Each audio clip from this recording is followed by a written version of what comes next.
In the 6th year of secretly loving Joel, I used a life-saving favor in exchange for him marrying me for 3 years. During this period, whoever breached the contract would pay a penalty of 30 billion. Because of that, he hated me to the core. He changed girlfriends one after another. He showed off his love in front of me on purpose, just to disgust me and trample on me. I knew it was useless. No matter what I did, it was useless. The 3-year term ended. I left the divorce agreement behind and walked away cleanly. The assistant reported, "Joel, Madam ran away again." Joel tilted his head back with a cold laugh. "Let her. In a few days she'll come back on her own, crying and begging me. Only this time, things didn't go as he wished. I don't want love anymore.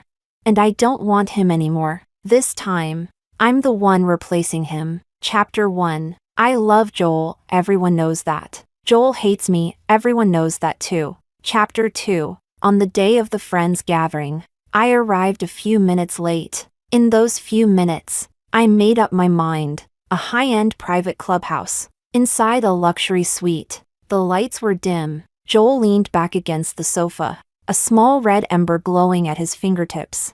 Half of his face was hidden in shadow, the other half exposed in the light. He lifted his hand and took a drag of his cigarette. Through the smoke, I couldn't clearly see the emotions in his eyes. "Joel, Elena asked when you'd have time to see her. She said she doesn't want money." "Yeah, if it won't work otherwise, just agree already. She's been pestering me to death, cackling every day." Joel put out the cigarette and said calmly, "I'm not going." The two men exchanged a look and asked cautiously, "Why though?" "Joel, did Elena make you mad?" "That can't be. She seems pretty obedient." Joel looked tired. He leaned his head against the back of the sofa, exhaled lightly, his voice tinged with fatigue. "A girl in her early 20s, if not money. What do you think she wants?" The two stopped talking, wisely shutting their mouths. "If she doesn't want money, then she wants love. Love requires 2 willing parties. You give her money, the fate ends there. If she clings and pesters endlessly, then that's her fault." All these years, they had never seen Joel genuinely love anyone. He didn't even have an official girlfriend. Chapter 3. About your wife. The speaker was Noah, the one who arranged today's gathering. Joel rubbed his temples with one hand, unable to hide the irritation in his tone. "Noah, I'm in a very bad mood right now. Don't bring her up and ruin it for me." Noah's gaze drifted subtly toward the doorway where I stood. Then he dared to speak boldly. "But the matter between you two should be settled eventually." Joel lowered his eyes and let out a cold laugh. "Settle? From the day she threatened me, she should have known it would come to this. Everything is her own doing. Who else is there to blame?" Chapter 4. Yes. Who is there to blame? Blame me for falling in love with you? For daring to fight for myself? Or blame me for taking away your freedom? For failing to give you what you wanted? A numb pain spread from my heart. My fingertips turned cold as I clenched the object in my hand tightly. A creaking sound echoed. It was the string of prayer beads, the ones I had begged for on my knees step by step at the temple for him. The gift I planned to give him tonight. It looked like it wouldn't be given anymore. Suddenly, my stomach churned violently. I rushed into the bathroom and vomited hard. There was nothing to throw up, only dry heaving. Physiological tears mixed with bitterness spilled down my face. Chapter 5. Remembering what he said, I abruptly turned on the faucet. I cupped cold water in my hands and splashed it on my face again and again. I lifted my gaze, staring at my drenched reflection in the mirror. All these years, how did I end up like this? Like a madwoman, I let out a bitter laugh. The moment I turned and walked away, I made up my mind. 3 years. I think that's long enough. If 3 years can't warm a person's heart, what am I still holding on to? It's time to learn to let go. Roma. Chapter 6. I drifted home in a daze. In this huge villa, not a single person returned to me. Wrapped in darkness, it felt like a bottomless abyss. On countless nights in the past, Joel surrounded by women laughing and flirting with him, and those nights I spent alone. The emptiness clung to my entire body. I took a deep breath. From now on, that won't happen anymore. But this heart, why does it hurt so much? And feel so empty? So this is what it feels like when you truly decide to let go. It's confusion, a helpless disorientation, like a heart once filled to the brim, suddenly having a piece carved out of it. Chapter 7. Will a daughter vine die if it loses its host? Yes, but I am not a daughter vine. It's time to wake up from the dream. Chapter 8. I took out the divorce agreement, signed it, and placed it on the table, along with the ring and the string of prayer beads. I touched them one last time. Joel, I return your freedom to you. A tear fell onto the paper, soaking the ink. Chapter 9. When I opened my suitcase to pack, I suddenly realized, why did I have so many things?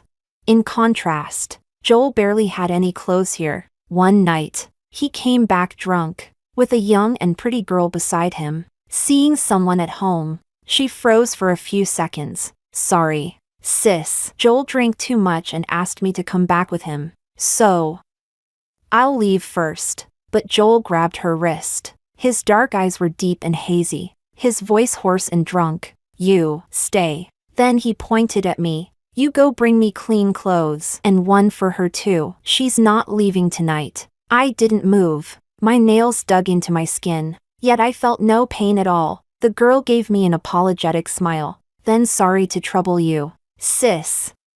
Joel won't let go of me, so I have no choice. I'll take care of him tonight. I let out a self-mocking smile, my lowered lashes hiding the dimness in my eyes. He didn't have many clothes here. That night, I ordered a few online. Joel, the term is almost up. Can't you at least look at me? Joel curled his lips in a cold, mocking smile. Sure, you die, and I'll look at you. How's that? Chapter 10. I only packed my undergarments and personal items. Everything else I bagged up and threw out at the recycling station. Now, the whole house was completely cold and empty. I bought a red-eye flight to Haishur. My best friend Nicole lives there. A perfect chance to clear my mind. Chapter 11. When Joel received the assistant's message, he was kissing a new fling under the aurora. Passers-by praised how loving they looked. Some even took photos and posted them online, stirring up a wave of attention. Joel, Madam ran away again. She only left the divorce agreement, the ring, and a string of prayer beads. On the way back, Joel looked at the message and laughed. His laughter was lazy. He snuffed out his cigarette, his voice low and magnetic. Let her. In a few days she'll come back crying and begging me. It wasn't the first time she'd caused a scene. In fact, she'd made a scene too many times. Always the same tricks. Joel had never coaxed Roma. Of course, there was no love, only hate, so why coax her? So it was always Roma coaxing herself. 2 or 3 days without any news from Joel. She would automatically fall into panic. Once she calmed down, she would cry and beg to reconcile again. Because of this, Joel had Roma completely under his thumb. He thought this time would be no different. Chapter 12. However, what Joel didn't know was, love. This word wears people down too much. Roma had long worn herself into scars, riddled with wounds everywhere. She thought she had become immune to all poisons, but in reality, a single straw could easily break her. Therefore, this time was different. Roma truly wanted to leave. She no longer wanted love. And she no longer wanted him. Chapter 13. Roma, my little brother is coming this afternoon. Want to meet him? Nicole asked while putting on makeup. I was lying on a lounge chair sunbathing. Hearing her words, I lifted the book covering my face. Your brother? That 17-year-old brat? Nicole rolled her eyes. You haven't seen him in 5 years. Only a corpse doesn't age. He's now a 185-meter sports student, super popular in school. When he heard you were coming, he took a red-eye flight back from Shenzhen. With that kind of determination, do I even need to say more? I had no energy. I put the book back over my face. I might ruin your brother's mood. I'm really not in the right headspace. Nicole glared at me like I was hopeless, stormed over, and forcefully dragged me up. If you dare keep acting half-dead like this again, try me. Is a man worth all this? Did every man on earth die? Why hang yourself on him? He could flirt with women right in front of you, now that you two have nothing to do with each other. Why can't you find someone new? Moral high ground? Screw that. Don't let anyone use it to chain us women. And Roma, if you keep this up, get lost. We won't even be friends anymore. I knew she had a sharp tongue but a soft heart. But she wasn't wrong. I had wasted far too much time on one person. I needed a new life. Chapter 14. In the afternoon, at the entrance of the amusement park, Ethan wore only a simple gray tracksuit, highlighting his tall and well-proportioned figure, wide shoulders and narrow waist. A few strands of hair fell over his forehead, shading his deep brows and eyes. He carried the bold, unrestrained air unique to teenage boys. With a faint smile at the corner of his lips, he greeted me. Long time no see. I smiled back. Yeah, 5 years, right? Nicole clicked her tongue in disgust. You two are hopeless. She slapped the back of Ethan's head, handed him 2 tickets, and whispered a threat through clenched teeth. I helped you set this up and got her here. You better make me proud and grab the chance. If you don't, I'll kill you. Go on. I've already arranged everything for you. Ethan curved his lips into a smile, lifted the tickets, and shook them lightly, assuring his sister to relax. Nicole then suddenly had a stomachache and told us to go in first. Her acting was terrible, but I didn't expose her. Chapter 15. Ethan was very good at taking care of people. Before drinking water, he would open the bottle cap for me. When it was hot, he would block the sun for me. When there were many people, he let me walk on the inside while he stayed by my side. When eating, he would ask for my opinion. Whenever a thrilling ride scared me, he would cover my eyes and whisper, "Don't be scared, I'm here." A cold mint sense surrounded me, his chest warm. This was the sense of security he gave me. He centered everything around me, not missing a single shift in my emotions. With him, I felt deeply at ease, even though he was several years younger than me.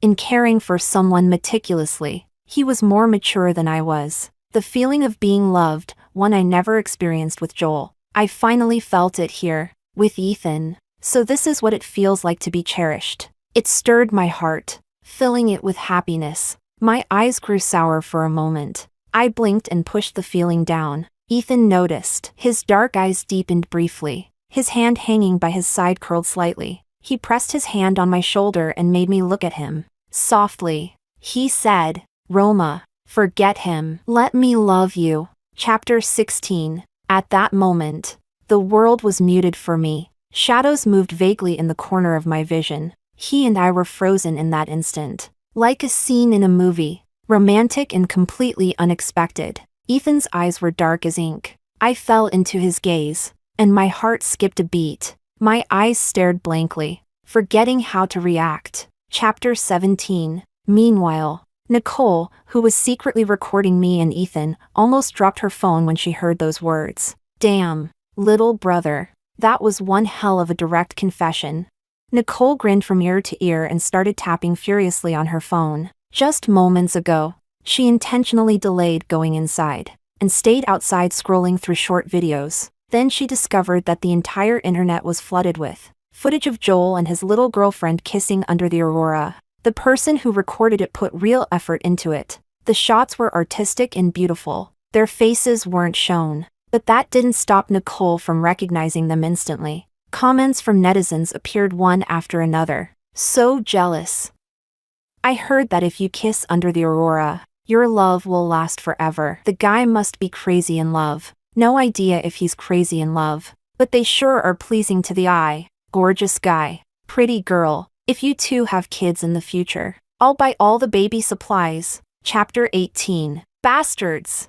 Nicole was so furious she wished she could crawl through the internet and tear that pair of dogs apart. Right then, inspiration struck her, and she made a decision. Fight fire with fire. Nicole quietly hid herself and recorded everything that happened between me and Ethan. Slow motion shots, sneaky background music, freeze frame edits. Every frame was meticulously crafted by her. The time right before dawn was the most beautiful. Love was most enchanting in that state of almost but not yet. Once the video was posted, it exploded online instantly. But Nicole didn't think it was enough. She even spent a large sum on promotion. Her goal was for Joel to see it, Roma without you will be better. What you don't want, someone else will treasure. Chapter 19. And the heroine of the story still didn't know any of this. Her SIM card had been cancelled, and her old phone had been thrown away. The new phone hadn't even had time to download any apps yet. Only the pre-installed ones were there. She was still lost in confusion. Her best friend's younger brother had suddenly confessed to her. What should she do? Asking online. It's pretty urgent. Chapter 20. On the way back. Ethan was driving. Nicole was on her phone, and I was distracted. I wanted to open my phone and download short video apps to ease my mind. Nicole acted fast and snatched the phone away from me. You need to figure out your own heart right now. You can't keep running away. Hearing her, Ethan lifted his eyes and looked at me through the rearview mirror. Without warning, our eyes met. My heart tightened inexplicably. I turned away pretending nothing happened. Ethan let out a soft laugh. I looked out the window, my ears slightly red, heart pounding wildly. I wasn't sure if, before clearing my heart completely, I could make room for someone else without hurting him. Because I had walked this road before, I knew very well how painful it was. Ethan was very good. I didn't want to be the one who hurt him. Chapter 21. The entire ride was silent. When the car stopped downstairs at my place, Ethan didn't move. He said, "Sis, you go up first." Nicole gave him an okay gesture before leaving. She kept her head down the whole time, typing on her phone, surprisingly focused. With 3 people in the car, there had still been space. Once one person left, the car suddenly felt crowded. Perhaps it was psychological, or perhaps it was because Ethan's face was now so close. The boy's sword-like brows lifted slightly, his narrow phoenix eyes overflowing with gentle tenderness. And his voice was careless yet intoxicating. "Sister, have you thought about it? I can be your pawn. Use me. Revenge him. Isn't that good?" My heart skipped half a beat. My words stuck in my throat. "That's unfair to you." Ethan leaned closer. "I don't care. As long as it's you, I'm willing." I stared at him. Hormones surged. His warm breath tangled with mine. The air inside the car grew hotter and hotter. Dry wood, only one spark away from bursting into flames. Chapter 22. I forgot who started it first. By the time I realized what was happening, I had already climbed from the back seat to the driver's seat. Straddling his lap, Ethan's scorching hands gripped my waist and pulled me toward him. Deepening the kiss, desire rising and falling, chaotic and overwhelming. When the kiss finally ended, my whole body was weak, melting in his arms. My face was already burning in shame. Afterward, when I tried to get up and escape, Ethan held me down. He leaned his head back on the seat, his Adam's apple bobbing. In a hoarse voice, he said, "Stay, keep me company for a little longer." Ah, feeling something abnormal beneath me. My face grew even hotter, redder. I didn't dare move at all. The air fell into a deep silence. I leaned against his chest, hearing his strong, rapid heartbeat. The corner of my lips lifted in a small smile. So young, and still can't control himself. Chapter 23. Ethan seemed to read my thoughts. Lowering his eyes, he explained, "Sorry, it lost control the first time. It only likes you, just like I do." So, this kid, what nonsense was he saying?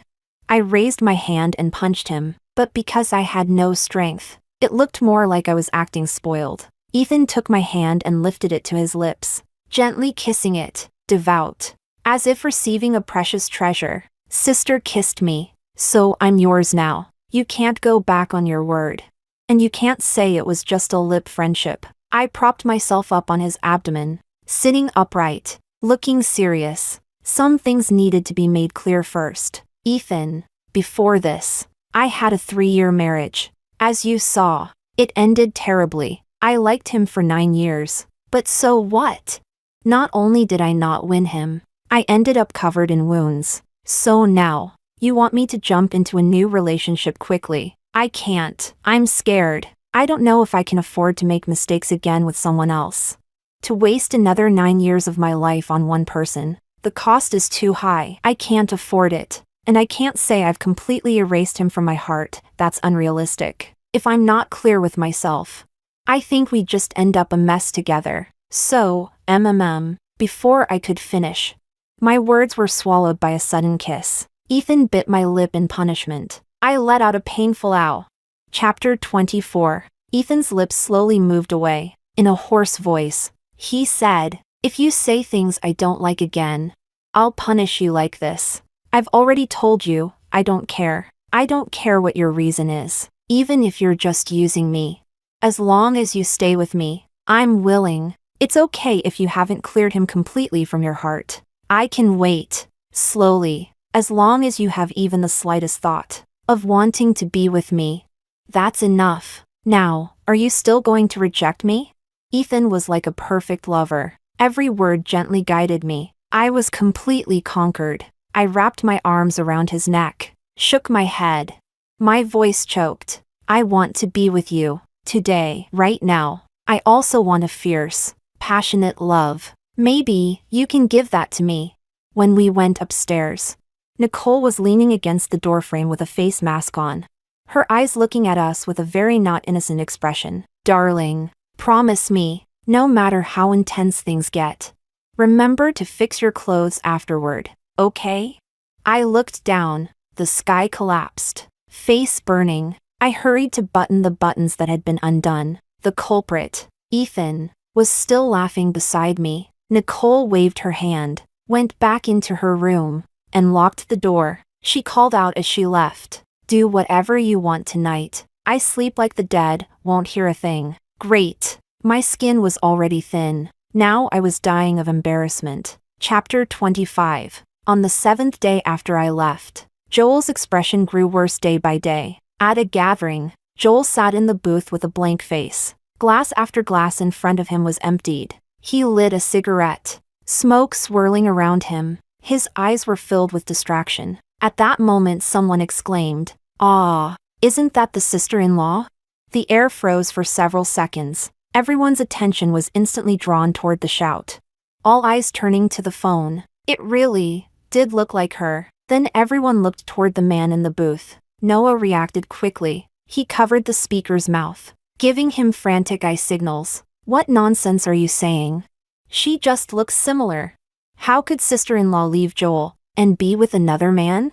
Realizing it, the man scratched his head in embarrassment. "Ah, right. My mistake. Impossible that it's her." Someone next to him chimed in, "Oliver, keep talking nonsense like that, and Joel won't invest in your company." Just then, Joel spoke, his voice icy cold. "Bring it here." Chapter 26. Oliver hid the phone behind his back. "It's a mistake, Joel. It might not be sister-in-law." Joel lowered his eyes, an overwhelming pressure radiating from him. His patience had run out. He repeated, "Give it here." Oliver trembled as he stepped forward and handed it over. Joel stared at the woman in the video, smiling like a blooming flower. His eyes darkened even further. Suddenly, he grabbed a wine bottle and smashed it hard against the floor. Red wine and shattered glass splashed up, landing on his face and his clothes, staining everything red. Like a bloodthirsty specter in the night, a dangerous madness lurked beneath the surface.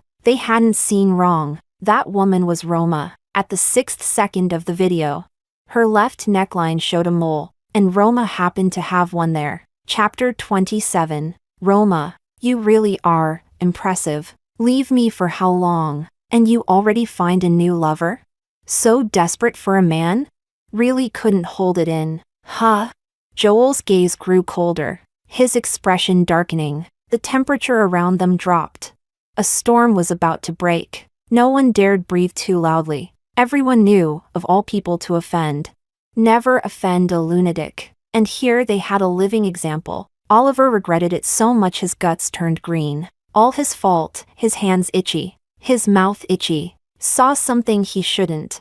Said something he shouldn't. If this ruined the cooperation between the two companies, he'd be the sinner. His family was counting on this deal to survive. At that moment, Joel stood up. His demeanor returned to its usual careless calm. In a detached voice, he said, "You all continue. I have something to take care of. I'm leaving first." With his departure, the suffocating tension in the room finally dissipated. Everyone let out a long breath. Silently, they all felt sorry for Roma. Noah, face grim, picked up his phone and called someone. Chapter 28. Joel didn't go anywhere. He went straight back to the villa, their marital home. Roma had lived here for 3 years. In the past, no matter how late he came home, or whether he came home at all, there was always a light left on for him. Roma was good at taking care of a home. The house was always tidy and organized. She loved flowers,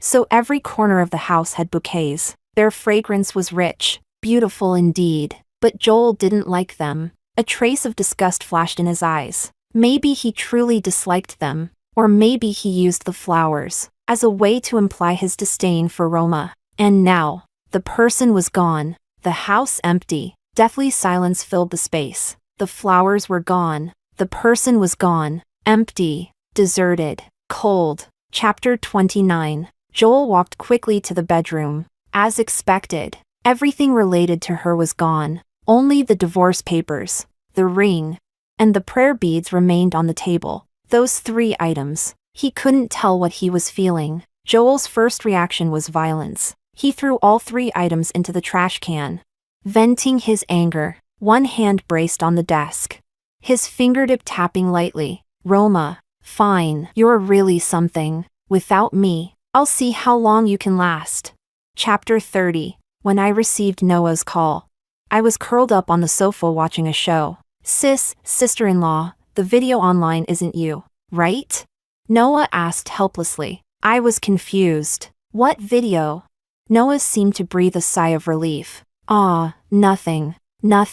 By the way, where are you now? Sister-in-law? Why haven't you come to gatherings? Joel, he's not in good shape. Probably had a fight with one of his girlfriends. What does that have to do with me? I sat up, turned off the TV, and spoke calmly. Noah, from now on don't tell me anything about him. I'm divorced. How he's doing has nothing to do with me. Also, call me by my name from now on. Don't use that title. It makes my skin crawl, and I won't go to gatherings anymore. If he's there, I won't be. Besides, I'm not even in Jing City. I don't plan to return anytime soon. Noah instantly went into full alarm mode. His heart shot to his throat again. So you're in Haishur right now? Yes. After getting the confirmation, Noah said, we're done for. Sis, no. Roma, be careful, okay? And hung up in a panic. I was even more confused. Seriously, what was Noah doing? And what video was he talking about?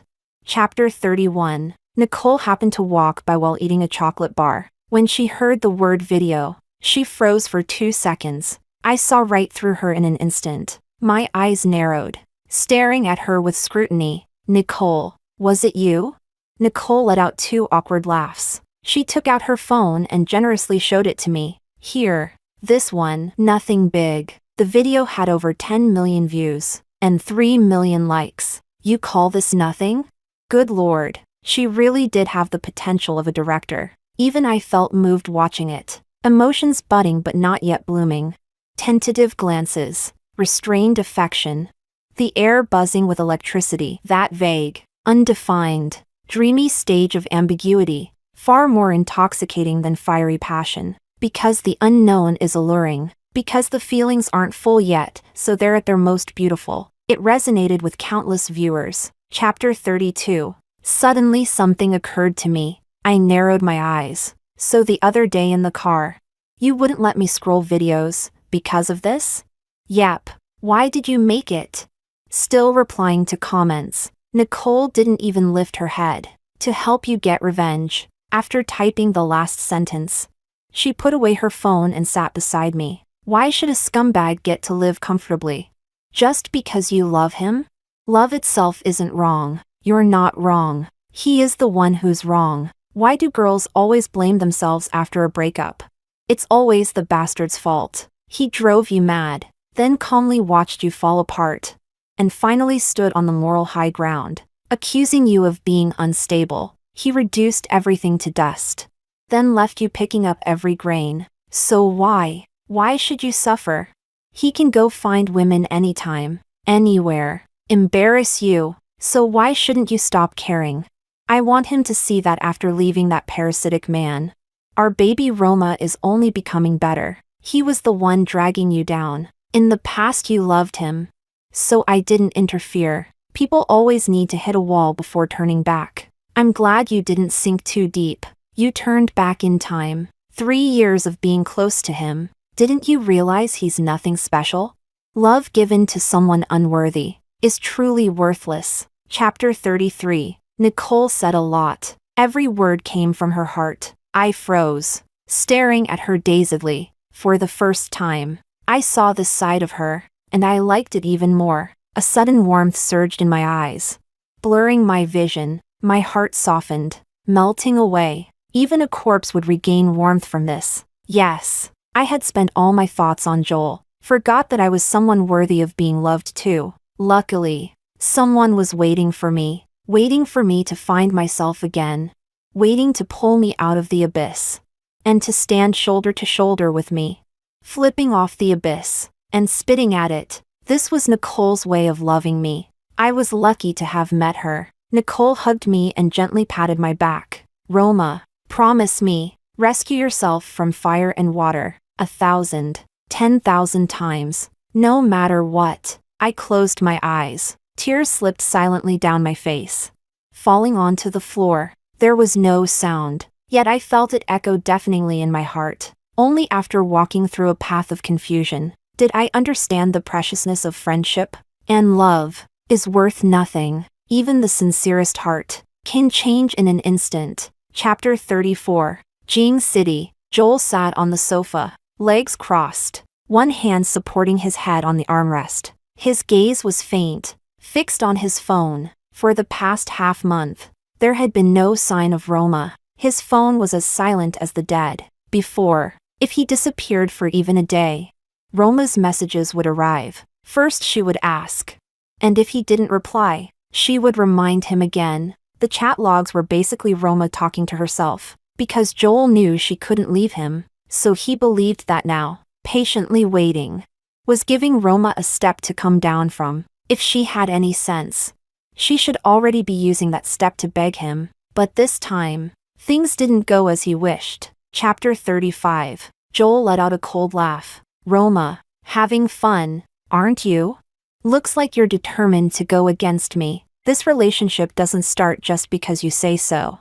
Nor does it end because you say so. I haven't agreed. When it ends, whether it ends, that is for me to decide. So you'd better obediently crawl back. Joel waved his hand. Assistant Daniel pushed the door open and entered. He lowered his head. Joel's voice was cold and thin as ice. As he ordered, go, bring her back to me. If she dares resist, knock her out and tie her up. Daniel, yes. Joel rubbed the prayer beads on his wrist, a playful smile in his eyes. In the trash bin beside him was the torn-up divorce agreement. Chapter 36. Madam, please come back with us. Daniel, leading a group of black-clad bodyguards, blocked my path. At that moment, I was holding Ethan's hand, ready to go eat hot pot. Daniel's tone was polite, but his actions were extremely forceful. I pointed at the 5 or 6 huge men behind him, each with arms thicker than my legs, and asked with a smile, "This is what you call please?"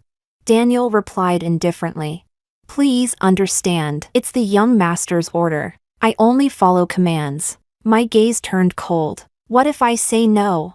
Listen carefully, Daniel. He and I were only in a contractual marriage. We never registered it. We relied solely on a stamped paper. Half a month ago, I already signed that paper. I don't see any reason for me to return. I don't know what he wants. But right now I don't want to see anything or anyone related to him. So take your people and get lost. Don't appear in front of me again. After that, I pulled Ethan and prepared to leave, but Daniel waved his hand, and the bodyguards rushed forward, blocking every path. He said, "Madam, don't make this difficult for me." The young master said that no matter what, he will bring you back today. I frowned, ready to curse him out. But Ethan spoke before I could. She said she doesn't want to go back. Are you deaf? Daniel sized him up. So you're the man from the video. Ethan didn't release my hand. He even lifted our joined hands and shook them, raising an eyebrow. His eyes full of mockery. That's right, that's me. What? You gonna kill me? Daniel calmly removed his glasses and flexed his wrist. In that case, perfect. Before coming, Joel had secretly given him another order. The man in the video, make sure he never dares approach Roma again. Chapter 37. My heart jolted violently. I knew all too well what that gesture from Daniel meant. Previously, a whole group of men in black had blocked Joel's way. They supposedly held a grudge because Joel had shut down their operation. But Joel only curled his lips into a smile, unhurried. Leaning casually against the car, Daniel had slowly taken off his glasses and put them away. Then, following Joel's signal, he shot out like a gust of wind, one man fighting an entire gang of black-clad thugs. By the end, black-clad bodies were fallen all around him.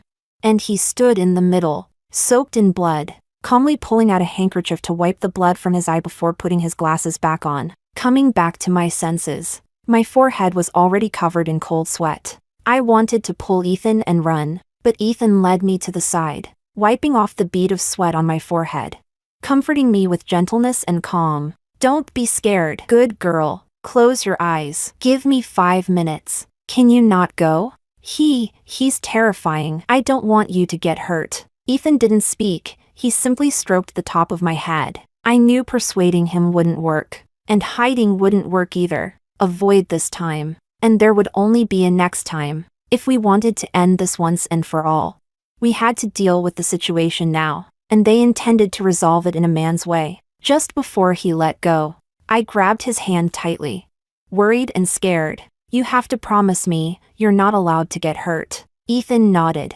smiling. With you here, you're my protective charm. Uneasy, I closed my eyes. Rustling wind brushed past my ears. Wind mixed with the sounds of fighting, the dull thuds of fists hitting flesh. A man's muffled groans of pain. The harsh breathing of someone exhausting their strength.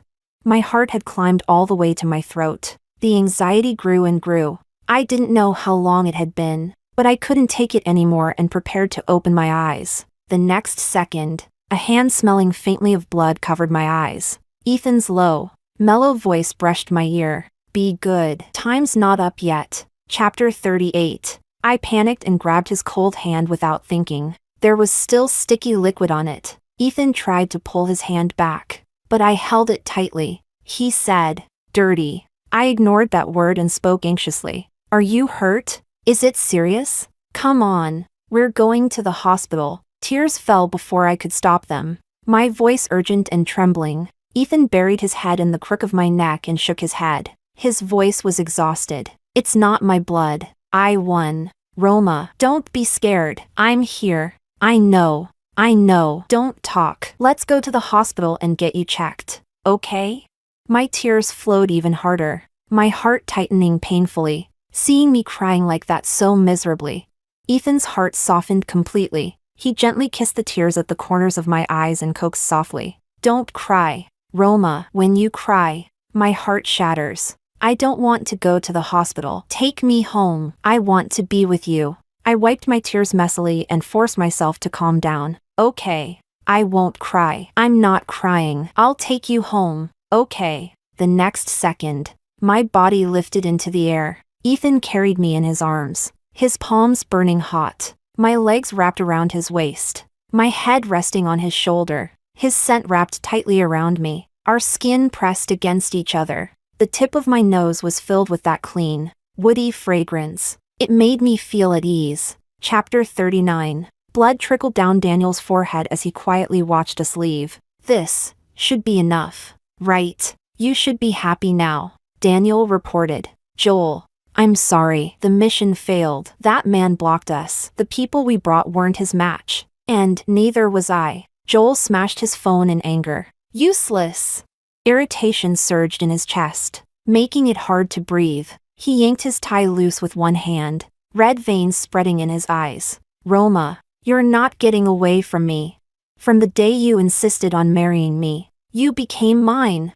Looks like this time, he needed to go to Haishar himself, to drag her back, and lock her up. Chapter 40. Ethan carried me all the way back like that, and I fell asleep lying against him. We had chosen a hot pot restaurant close to home. On the way, many passers-by looked at us with envy. Some even recognized us as the super popular ambiguous couple from that viral video. Secretly excited, they filmed us and uploaded it online, quickly stirring up heated discussion. When we got home, Nicole saw Ethan covered in blood and me in his arms, and she let out a scream. Roma, what happened? Why is there blood on you? What happened?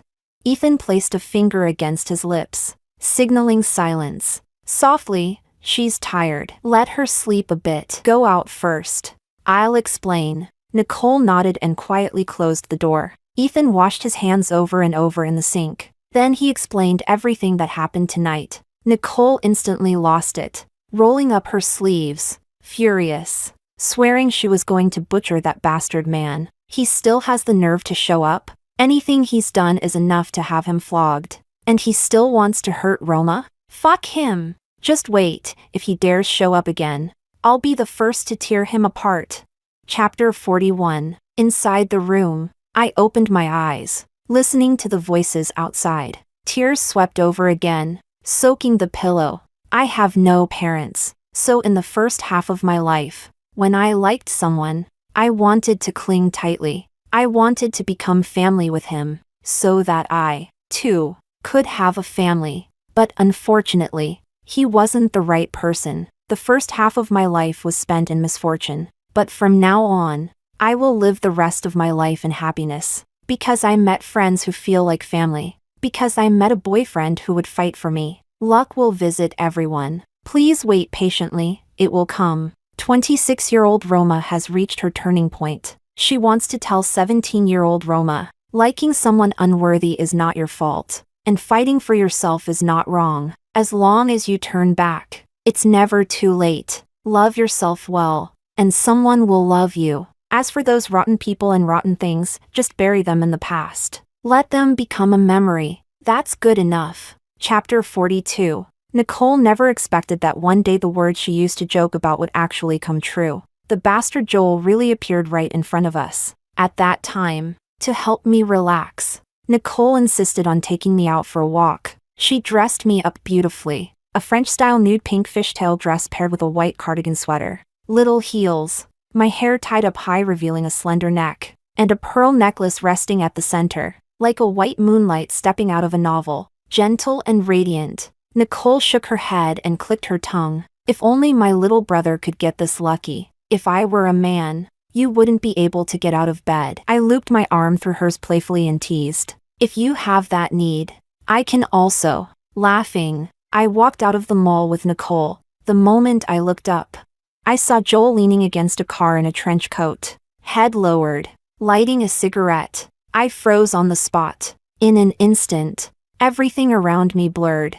The sounds in my ears turned into buzzing. My feet felt weighed down with lead. Unable to move, my heart pounded violently, as if it would break my ribs apart. I never imagined I would meet him again, and in such a way, and the protective shell I had built around myself, quietly cracked somewhere. Chapter 43. Joel saw me too. He put out the cigarette and walked toward me. It had only been a short while, but he looked much more worn down. His clothes were wrinkled, no tie on his collar, the top 2 buttons undone. His expression was dark, his eyes bloodshot. He spoke in a hoarse voice. Roma, have you made enough trouble? I've come to take you home. My fingers instantly turned cold. The panic and insecurity accumulated over countless days and nights surged violently, swallowing my nerves. Nicole patted my hand, signaling me not to worry. She stepped in front of me like a mother hen protecting her chick, sleeves rolled up, ready to fight. So you're the one bullying my Roma? You piece of shit. That's all you amount to. How dare you? If Roma hadn't saved your life, you'd have been dead long ago. Who gave you the right to bark here? Useless. Give you a little color and you think you're king. What are you? Some imperial master? The Qing dynasty is long gone. Can you stay the hell away from her? She's avoiding you because she doesn't want to see you. And yet you chase after her? She loved you wholeheartedly, and you went around picking up mistresses everywhere. Aren't you disgusted with yourself? Why should Roma pay for the shit you did? She owes you nothing. It's you who owes her a lifetime and still has the nerve to act arrogant. You pile of garbage. If you dare bother my Roma again, every time I see you I'll curse you out. Now get lost. Nicole scolded him endlessly, every sentence hitting directly at the deepest part of my heart, and each sentence shattered Joel's heart even more. He took a few steps forward, eyes red, looking at me. Roma, come back with me. I'll treat you well. This is my promise to you. Joel, why should my girlfriend go back with you? To reminisce? That's plenty already. She has no need to see you again. So now, please get lost. A clear young male voice spoke from my left. Ethan walked over, a faint smile on his lips. Naturally taking my hand, he said gently, "Sorry I'm late." "Don't be afraid. I'll help you curse him back." Nicole also stepped back to my side, standing on my right, one on the left, one on the right, my strongest support. Chapter 44. Joel's cold, venomous gaze moved from my hand held tightly with Ethan's, up to Ethan's face. "Whatever happened between Roma and me, what does it have to do with you? You're just a pawn she's using to get back at me. Once she's done using you, won't she throw you away the same? You're just a dog, and a dog dreaming of love from its master? The only person she loves is me." Ethan let out a low laugh, softly rubbing my fingers. "Your attempt to drive a wedge between us is painfully cheap, truly foul." He turned slightly toward me. "If we're talking about pawns, that was my suggestion in the first place. Unlike you, who's more like a discarded piece on the board. So it's all my own willingness. You should worry about yourself instead." Joel ignored him. He stepped forward, eyes locked on me. "Roma, didn't you love me so much you couldn't live without me? And now you're pretending to be pure and righteous? Without me, you think you can survive? As long as you come back to me now, I'll overlook everything." Laughable, truly laughable, as if he were granting me some kind of royal favor. Chapter 45. Paw. My response was a slap with every ounce of strength I had, with 3 years of resentment, with all the disrespect he had shown me, with all the anger at how he insulted my family. "Joel, get this straight. I am a human being, not some toy you summon and dismiss at will. You couldn't give me love in 3 years, yet the moment I leave, suddenly you know how to show up? Because you think it's interesting, someone finally resisted you, escaped your control, someone you never expected. So you're unwilling, you're furious, and you want to drag me back, tie me to your side, so you can watch me suffer and feel like you've regained control over your freedom. But I refuse to fulfill your sick desires. You will never admit your faults. You deserve to live in pain and repent to me for the rest of your life." Joel turned his head aside, gritting his teeth, hands clenching into fists. "Roma, you forgot that we're still married? The agreement clearly states that whoever ends it pays the penalty. Do you have that kind of money? Oh right, that divorce agreement you signed? I tore it up, so you're still my wife. If you want, we can go register right now." I laughed at how stupid he was. A successful CEO, outstanding scholar, and yet completely defeated by me. "You really are forgetful. The agreement clearly states that after 3 years, it automatically expires. Whether I sign it or not doesn't matter. You were too angry back then. Didn't read carefully, right? If I'm entering a marriage, how could I not leave myself a way out? And now, can you get lost?" Before he could speak, I pulled Ethan and Nicole away. Chapter 46. Joel stared blankly at Roma's departing figure. In his mind, her image flashed again. "Hubby, you're home? Are you hungry? I'll cook for you." Roma smiling sweetly, caring for him, cherishing every moment she could have alone with him. Yes, as long as he came home at night, she would be happy. Sometimes she waited at the entrance for him. Sometimes she fell asleep on the sofa while waiting. Night after night, again and again, never growing tired of it. How did he lose the girl whose entire world was him?